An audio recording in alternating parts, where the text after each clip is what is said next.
क्या धर्मेंद्र का अंतिम संस्कार इतनी जल्दबाजी में सिर्फ इसलिए किया गया ताकि परिवार के बीच का तनाव दुनिया के सामने ना आ जाए? क्या यही वजह थी कि हेमा मालिनी और ईशा देओल अंतिम संस्कार की रस्मों के बीच केवल कुछ ही देर रुकीं और फिर भारी मन से वहां से चली गईं? और सबसे बड़ा सवाल, 71 साल तक खामोशी से अपना धर्म निभाने वाली प्रकाश कौर और 45 साल तक समाज के हर ताने को झेलकर धर्मेंद्र के साथ खड़ी रहने वाली हेमा मालिनी जब आमने सामने आईं, तो उस पल का मंजर आखिर कैसा था? दोस्तों, 24 नवंबर 2025 बॉलीवुड के इतिहास में काले अक्षरों में दर्ज हो गया।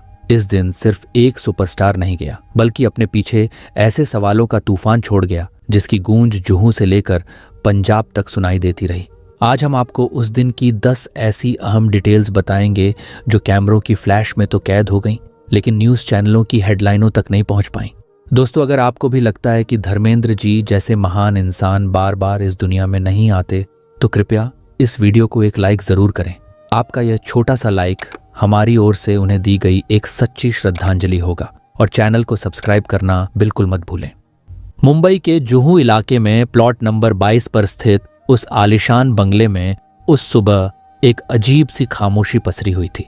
ऐसी खामोशी जो किसी आम दिन की नहीं होती, बल्कि ऐसी जो आपको आने वाले तूफान से पहले महसूस होती है। पिछले 1 महीने से धर्मेंद्र जी की तबीयत को लेकर तरह तरह की खबरें सामने आ रही थीं। कभी कहा गया कि वह बेहतर हैं, तो कभी खबर आती कि उन्हें ब्रीच कैंडी अस्पताल में वेंटिलेटर पर रखा गया है। फैंस की उम्मीदें और परिवार की चिंता दोनों हर दिन एक नई दिशा में झूल रहे थे। लेकिन उस रविवार की सुबह जब एम्बुलेंस का सायरन बंगले के गेट पर गूंजा, तो वहां मौजूद हर शख्स का दिल जैसे अचानक बैठ गया। खबर जंगल की आग की तरह फैल गई कि 89 साल की उम्र में पंजाब का शेर, बॉलीवुड के असली ही मैन ने अपनी आखिरी सांस ले ली है। लेकिन चौंकाने वाली बात यह रही कि निधन की सूचना सामने आते ही परिवार ने जिस तरह की रहस्यमयी चुप्पी साध ली, उसने गॉसिप के गलियारों में हलचल मचा दी।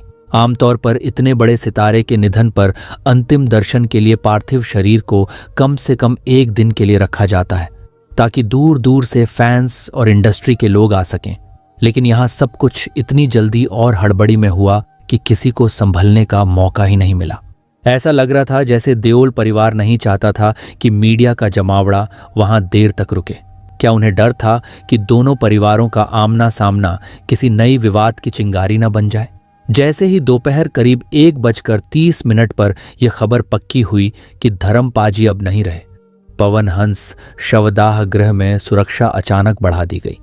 और यहीं से शुरू हुआ वह ड्रामा जिसने सबको सन्न कर दिया। सबकी नजरें इस बात पर टिकी थीं कि क्या हेमा मालिनी वहां पहुंचेंगी, और यदि पहुंची तो क्या सनी देओल और बॉबी देओल उन्हें वह सम्मान देंगे जिसकी वह हकदार हैं।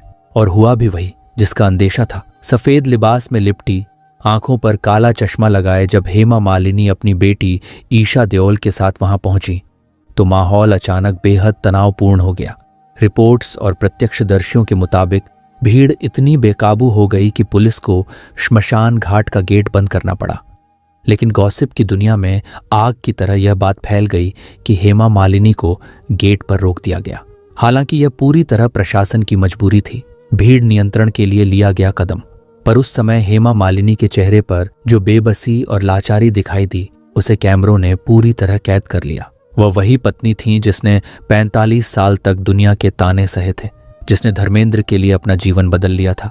और आज अपने पति के अंतिम सफर में भी वह भीड़ और प्रोटोकॉल के बीच संघर्ष करती नजर आ रही थी।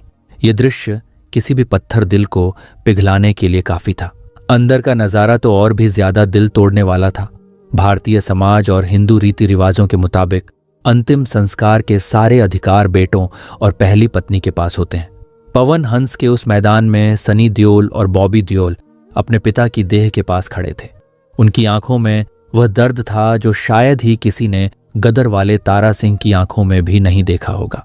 लेकिन इस पूरे दृश्य में हेमा मालिनी और उनकी बेटियां ईशा और अहाना एक गरिमापूर्ण दूरी, एक डिग्निफाइड डिस्टेंस बनाए हुए खड़ी थीं। वही दूरी जो उन्होंने ताउम्र निभाई। सोचिए उस पल को जब पंडित जी ने अंतिम क्रिया शुरू की होगी और मुखाग्नि देने के लिए सनी देओल आगे बढ़े होंगे, तो उस समय हेमा मालिनी के दिल पर क्या बीती होगी। वह वहां मौजूद थीं, लेकिन मुख्य परिवार की सीमाओं के बाहर। उनके आसपास इंडस्ट्री के कई बड़े सितारे भी मौजूद थे, लेकिन उस पल का दर्द वह सिर्फ वही जानती थी। अमिताभ बच्चन से लेकर सलमान खान तक हर किसी ने उस बारीक लकीर को महसूस किया जो देओल परिवार के इन दो हिस्सों के बीच हमेशा से मौजूद रही है। हेमा मालिनी वहां मुश्किल से कुछ देर रुकी।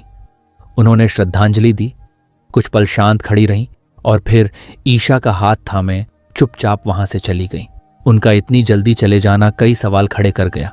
क्या उन्हें वहां अनवांटेड महसूस कराया गया था, या फिर उन्होंने खुद ये फैसला लिया ताकि सनी और बॉबी अपने पिता के साथ वह आखिरी पल बिना किसी तनाव, बिना किसी असहजता के बिता सकें? अब बात करते हैं उस किरदार की जो इस पूरी कहानी में हमेशा पर्दे के पीछे रहा, लेकिन जिसका दर्द शायद सबसे गहरा है। प्रकाश कौर, धर्मेंद्र की पहली पत्नी। वह महिला जिसने 1954 में सिर्फ 19 साल की उम्र में धर्मेंद्र से शादी की थी, जब वे कोई स्टार नहीं थे, सिर्फ सपनों से भरे एक साधारण लड़के थे। फिर आया 1980 का साल, जब धर्मेंद्र ने हेमा मालिनी से शादी कर ली। दुनिया ने उन्हें वुमनाइजर कहा, हर जगह शोर मच गया, लेकिन उस वक्त भी प्रकाश कौर ढाल बनकर अपने पति के सामने खड़ी रहीं। अंतिम संस्कार के दिन भी प्रकाश कौर मौजूद थी, लेकिन परिवार ने मीडिया की चकाचौंध से उन्हें दूर रखा। देओल परिवार का एक सख्त नियम रहा है, घर की औरतें, खासकर प्रकाश जी, कभी भी पब्लिक स्पेक्टेकल नहीं बनेंगी। लेकिन अंदर की खबरें बताती हैं कि प्रकाश कौर पूरी तरह टूट चुकी थी। वह महिला जिसने अपने पति को दूसरी औरत के साथ बांटते देखा था, जिसने वर्षों तक अपने बेटों सनी और बॉबी के गुस्से, दर्द और उलझनों को संभाला, आज वही महिला अपने जीवन साथी को हमेशा के लिए खो चुकी थी। वहां मौजूद लोगों ने महसूस किया कि सनी देओल अपनी मां को लेकर कितने प्रोटेक्टिव थे। ये वही पुरानी दुश्मनी और पुराना प्यार था जो एक साथ एक ही छत के नीचे सांस ले रहा था। प्रकाश कौर और हेमा मालिनी का एक ही समय पर वहां मौजूद होना अपने आप में एक ऐतिहासिक और बेहद भावुक क्षण था। भले ही उनके बीच कोई बातचीत नहीं हुई हो, लेकिन उस खामोशी के भीतर दशकों का शोर दबा हुआ था। हेमा और प्रकाश कौर की इस अनबन या यूं कहें नापसंदगी का इतिहास बहुत पुराना है। आपको याद होगा 1980 का वह दौर जब धर्मेंद्र ने हेमा मालिनी से शादी करने के लिए इस्लाम कबूल किया था, क्योंकि हिंदू मैरिज एक्ट के तहत वह बिना तलाक लिए दूसरी शादी नहीं कर सकते थे। उस समय यह अफवाह जंगल की आग की तरह फैली थी कि युवा सनी देओल गुस्से में हेमा मालिनी के घर तक लड़ाई करने पहुंच गए थे। हालांकि बाद में प्रकाश कौर ने एक इंटरव्यू में स्पष्ट कहा था कि यह पूरी तरह गलत है। उन्होंने अपने बच्चों को ऐसी परवरिश नहीं दी। शादी हो चुकी थी, लेकिन सवाल यह था कि अब आगे क्या। धर्मेंद्र पहले से शादीशुदा थे, 4 बच्चे थे, एक परिवार था, और समाज के ताने, परिवार की नाराजगी सब एक साथ उन पर टूट पड़े थे। सनी और बॉबी इस नए रिश्ते से बेहद नाराज थे। ऐसे में धर्मेंद्र के सामने 2 रास्ते नहीं, 2 दुनिया खड़ी थी। एक तरफ उनका पुराना परिवार जिसे वह छोड़ नहीं सकते थे, और दूसरी ओर हेमा मालिनी जिन्हें वह खोना नहीं चाहते थे। यही से वह दौर शुरू हुआ जो किसी भी आम इंसान को मानसिक रूप से तोड़ सकता था। धर्मेंद्र ने एक ऐसा रास्ता चुना जो सुनने में अजीब लगता है, लेकिन शायद वही उनका एकमात्र विकल्प था। 2 घर, एक पति, 2 अलग अलग जिंदगियां। हेमा मालिनी अगर चाहती तो धर्मेंद्र को दबाव डाल सकती थीं कि वह पहली पत्नी को छोड़ दें। वह अपने सुपरस्टार स्टेटस का इस्तेमाल कर हक भी मांग सकती थीं, लेकिन उन्होंने एक अलग ही रास्ता चुना, खामोशी का, त्याग का, इंतजार का। सोचिए उस नई नवेली दुल्हन को कैसा लगता होगा।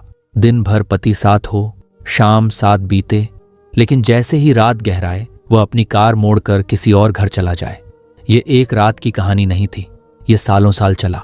जुहू में हेमा मालिनी का बंगला और उससे कुछ मिनट की दूरी पर धर्मेंद्र का पुश्तैनी घर, जहां प्रकाश कौर और उनके बेटे रहते थे। धर्मेंद्र एक पेंडुलम की तरह 2 घरों के बीच झूलते रहे, इसीलिए दोनों परिवारों के बीच की कड़वाहट कभी पूरी तरह खत्म ही नहीं हुई। अंतिम संस्कार के दिन भी वह कड़वाहट हवा में तैरती महसूस हुई। सनी और बॉबी ने हेमा मालिनी के पैर छुए या नहीं, उनसे बात की या नहीं, ये साफ दिखाई नहीं दिया, लेकिन उनकी बॉडी लैंग्वेज सब कुछ बयां कर रही थी। रिश्ते आज भी बर्फ की तरह ठंडे हैं।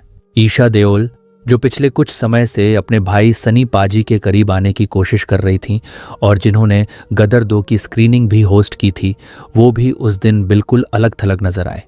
ऐसा लग रहा था कि दुख ने सबको एक जगह तो खड़ा कर दिया है, लेकिन पुरानी दरारें भरने के लिए यह दुख भी काफी नहीं था। इस पूरे घटनाक्रम में एक और पहलू था जिसने सबको चौंका दिया, अहाना देओल की मौजूदगी। ईशा देओल अक्सर लाइमलाइट में रहती हैं, लेकिन अहाना बहुत कम सामने आती हैं। उस दिन अहाना भी अपनी माँ और बहन के साथ खड़ी थी। एक तरफ 3 महिलाएं, हेमा, ईशा और अहाना, और दूसरी तरफ पूरा देओल परिवार, प्रकाश कौर, सनी देओल, बॉबी देओल, अभय देओल और उनके बच्चे। ये बंटवारा सिर्फ श्मशान घाट की तस्वीर नहीं था, ये रिश्तों, जायदाद और विरासत का वह बंटवारा था जो धर्मेंद्र के जाने के बाद और गहराने वाला है। मीडिया रिपोर्ट्स के अनुसार धर्मेंद्र जी की करीब 1000 करोड़ रुपए से अधिक की संपत्ति बताई जाती है। अब जब वे नहीं रहे तो वसीयत को लेकर क्या होने वाला है, ये तो आने वाला समय ही बताएगा। लेकिन अंतिम संस्कार के दिन जिस तरह से हेमा मालिनी की फैमिली एक विजिटर की तरह आई और तुरंत चली गई, उसने भविष्य के संघर्षों की एक धुंधली झलक जरूर दिखा दी। जब हेमा मालिनी बाहर निकली, उन्होंने अपना चेहरा दुपट्टे से आधा ढक रखा था।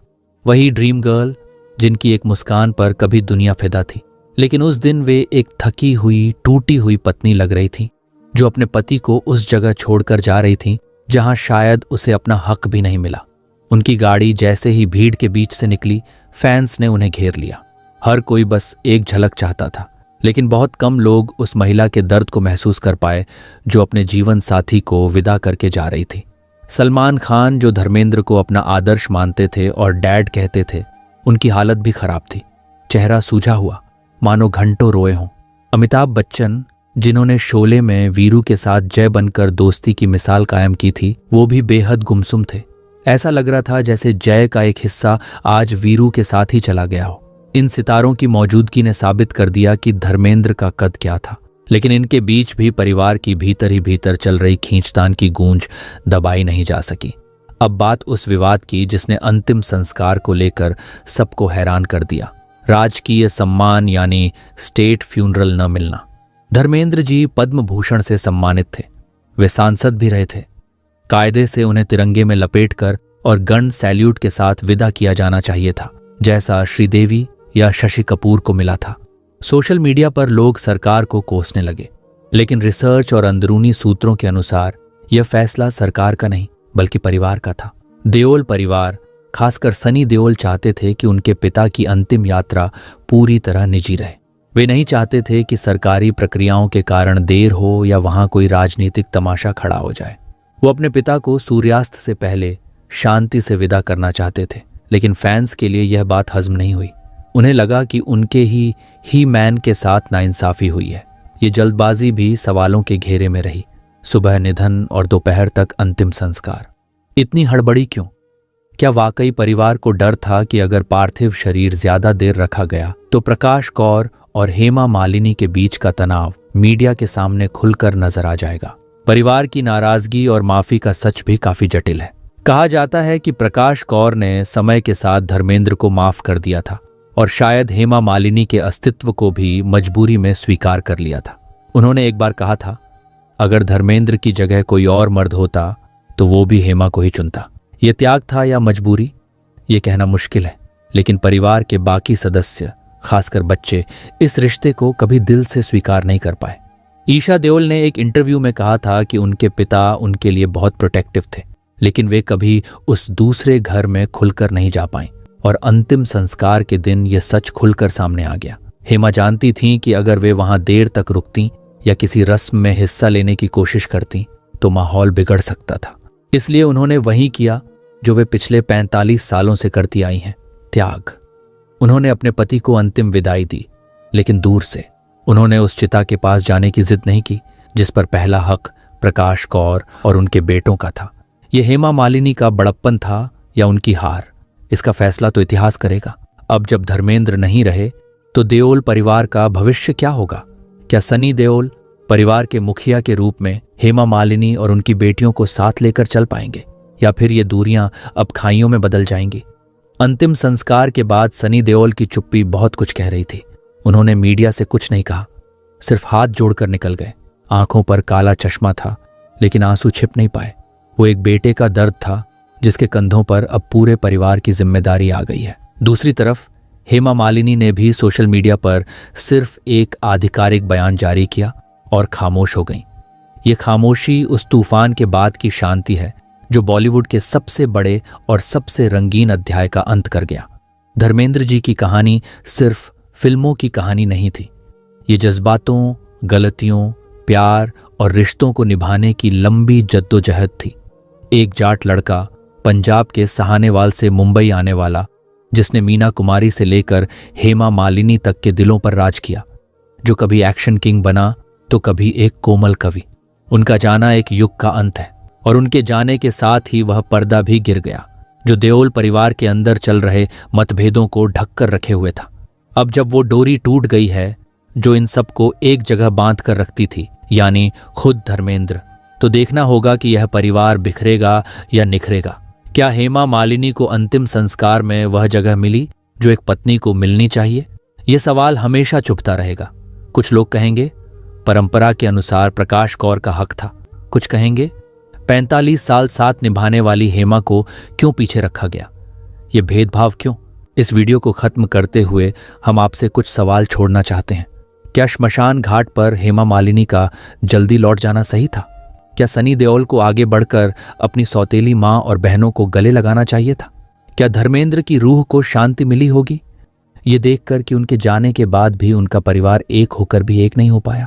धर्मेंद्र जी अपनी वसीयत में किसके लिए क्या छोड़ गए ये तो बाद में पता चलेगा, लेकिन वे अपने पीछे प्यार और तकरार की जो विरासत छोड़ गए हैं वो बॉलीवुड कभी नहीं भूलेगा।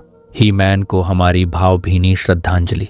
उनकी जिंदगी उनकी फिल्मों की तरह सुपरहिट रही, बस क्लाइमैक्स थोड़ा दर्दनाक और अधूरा सा लगा। अपनी राय कमेंट में जरूर बताएं। क्या धर्मेंद्र के परिवार को अब एक हो जाना चाहिए या फिर यही दूरियां उनकी शांति का राज है? ये पूरी घटना हमें सिखाती है कि स्टारडम कितना भी बड़ा क्यों ना हो, मौत के सामने सब बराबर होते हैं। अंत में इंसान के साथ सिर्फ उसके कर्म और उसके बनाए रिश्ते जाते हैं। धर्मेंद्र जी ने रिश्ते तो बहुत बनाए, लेकिन शायद उन्हें सुलझा नहीं पाए। उनकी अंतिम यात्रा में भीड़ थी, शोर था, सितारे थे, लेकिन एक अजीब सा खालीपन भी था। वो खालीपन था एक पूरी जुड़ी हुई फैमिली का। काश उस दिन किसी गेट पर कोई रुकावट ना होती। काश दोनों पत्नियां एक दूसरे का हाथ थामकर अपने पति को विदा करती। लेकिन हकीकत फिल्मों से अलग होती है और यह हकीकत बहुत कड़वी थी। तो दोस्तों, धर्मेंद्र जी चले गए, लेकिन उनके जाने के बाद जो सवाल पीछे रह गए वो शायद हमेशा हमारे दिलों में गूंजते रहेंगे। क्या उनका परिवार अब एक होकर आगे बढ़ पाएगा? या सनी देओल, हेमा मालिनी और पूरा देओल खानदान धर्मेंद्र की आखिरी इच्छा को समझकर अपने रिश्तों की दरारें भर पाएंगे? या फिर ये दूरियां यही उनकी शांति का राज बन जाएंगी? आप क्या सोचते हैं? क्या धर्मेंद्र के परिवार को अब एक हो जाना चाहिए या फिर हर कोई अपनी अपनी दुनिया में ही खुश है? अपनी राय कमेंट में जरूर बताइएगा। अगर वीडियो अच्छा लगा हो तो लाइक करें, चैनल को सब्सक्राइब करें और बेल आइकन दबाना ना भूलें ताकि ऐसी ही सच्ची कहानियां आप सबसे पहले देख पाएं। धर्मेंद्र जी को हमारी तरफ से भावपूर्ण श्रद्धांजलि। अलविदा ही मैन, आप हमेशा याद आएंगे।